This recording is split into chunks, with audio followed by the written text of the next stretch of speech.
Hello， 大家好，这里是大叔，今天给大家带来红白机经典8合1之绿色兵团。好家伙，我刚才差点说成赤色兵团，可能是因为昨天录制的是赤色要塞。红白机版的绿色兵团发售于1987年，街机的版本要早2年发售，二者的区别还是很大的。街机的版本只有4关，没有手枪，但是武器里边有喷火器。另外，这款游戏还有磁碟机的版本，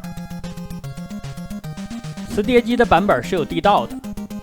并且弹药的最大数量是9发。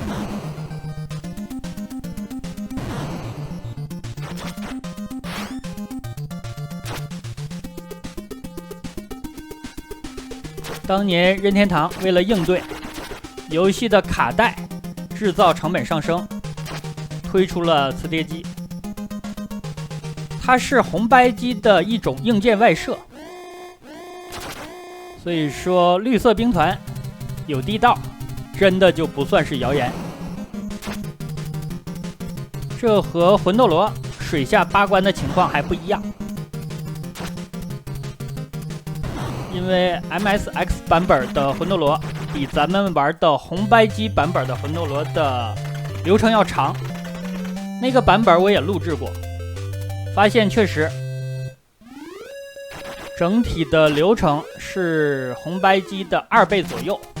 我为什么说左右呢？因为严格来说它不是多出了8关，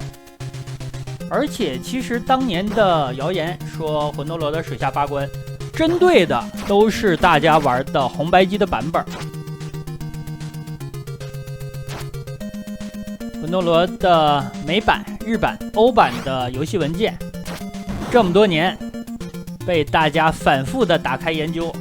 恨不得每个字节都掰开了查看，并没有发现有其他的8个关卡的数据。但其实这也从侧面反映了当时红白机的这些游戏的经典程度，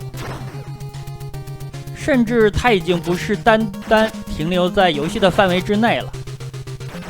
像水下8关的谣言，像调30人的秘技，简直就是一种社会现象。现在已经没有任何一款游戏能够达到当年我心里的那个高度了。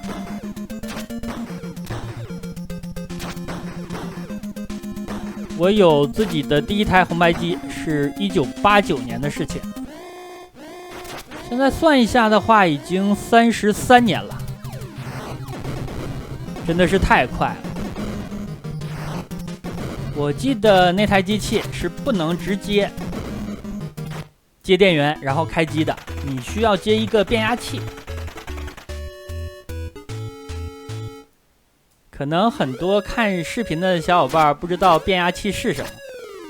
我估计年近40左右的应该知道我说的是什么东西，因为当年他们玩红白机的时候也接过。但是后来有了一些盗版的机器就不需要接了。后来我有了自己的学习机，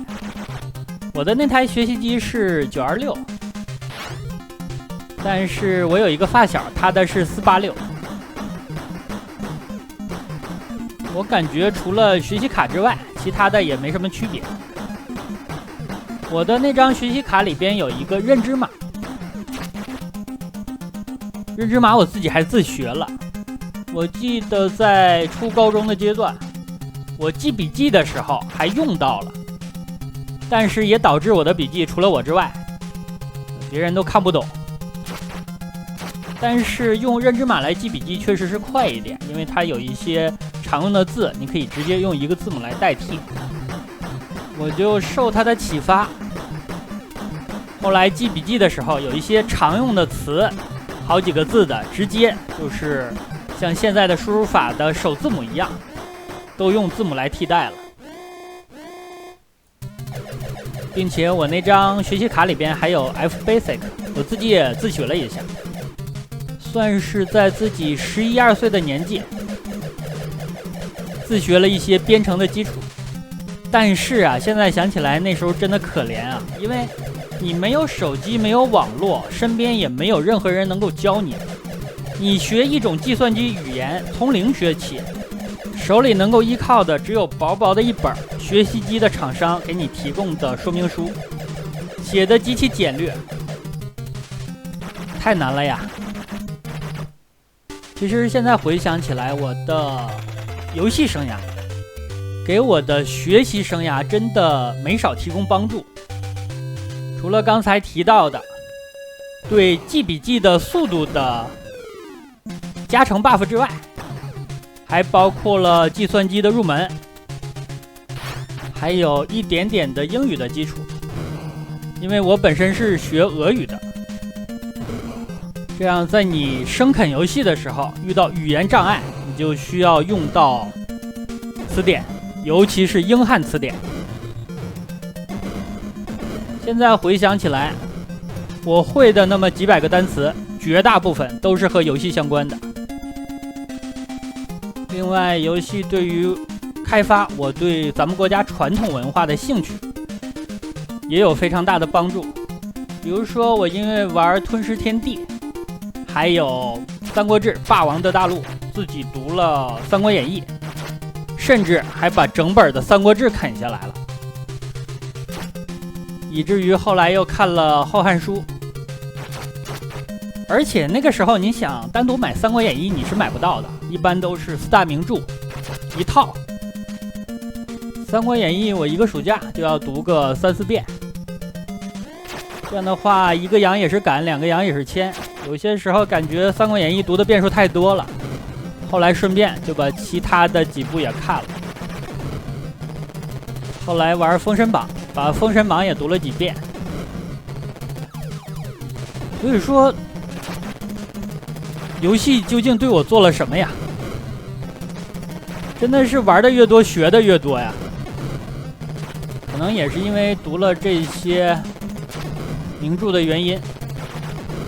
古文有一定的基础，所以说在初中和高中的时候，我一直都是语文课代表。感谢游戏对我的帮助啊！闲聊就到这儿，我看一下，咱们现在已经是第5关了。游戏的流程是6关。红白机的很多游戏就这点好，原本街机版是没有 BOSS 的，它一定要给你做出 BOSS 战来。昨天录制赤色要塞的时候跟大家也介绍了，街机版本的赤色要塞只有一场 BOSS 战，就是最后打敌方的要塞，而且那个要塞几乎是不还手的呀，特别被动，他在那儿不动，只有你在那儿动。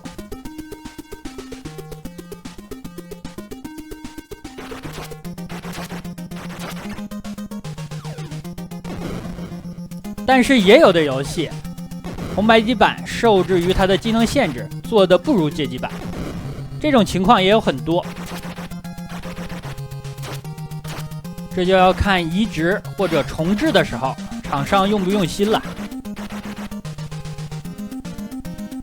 我印象当中 B 计划的街机版没录制过。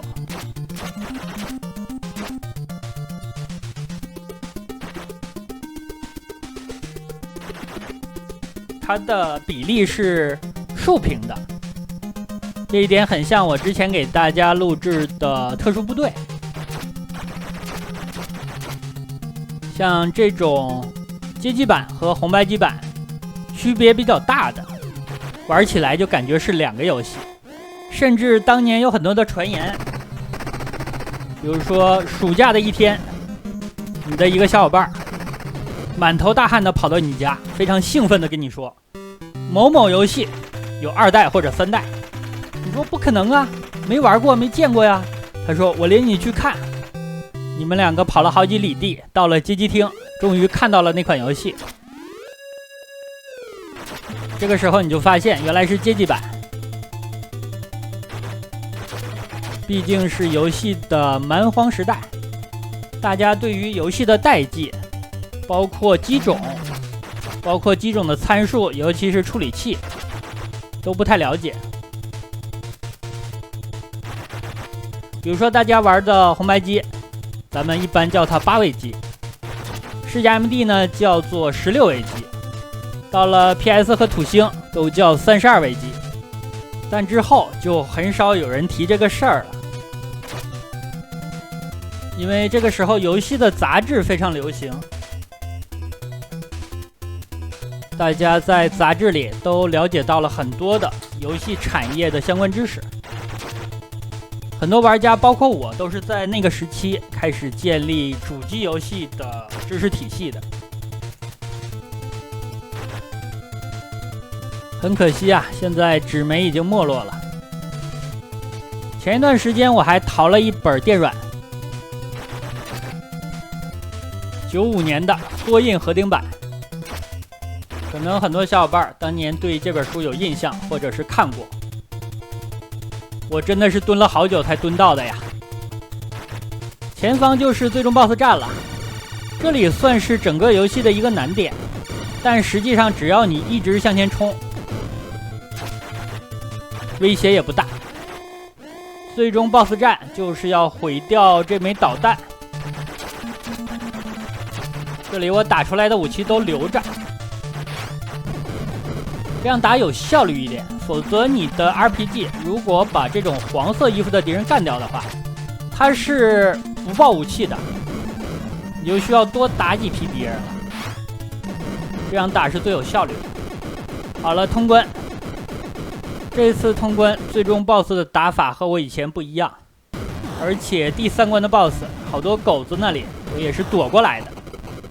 那好吧，这样一款红白机经典8合1之绿色兵团就给大家录制到这里，